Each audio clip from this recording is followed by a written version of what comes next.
СДС наместо да работи за доброто на граѓаните и да креира нови вредности, крати и стопира.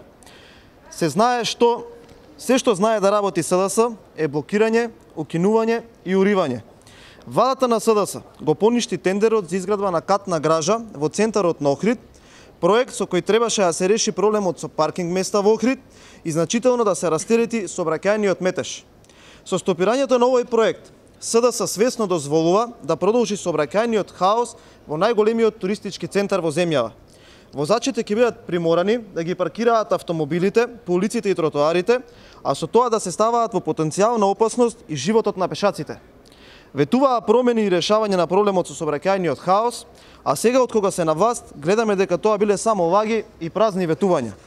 Очигледно е дека за СДС не се важни капиталните проекти кои се од значење за потребите на граѓаните и на странските посетители кои ја посетуваат земјава, туку важен им е личниот профит и профитот на луѓето блиски до Зоран Заев. Владата на СДС крати од капитални расходи и инвестиции, а се задолжува стотици милиони евра без да објасни каде и за што се трошат парите на граѓаните.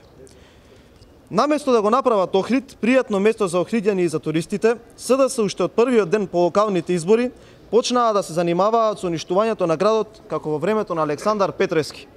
Владата на СДС секој ден се повеќе покажува дека не работи ниту за доброто на граѓаните, ниту за доброто на општините во Република Македонија.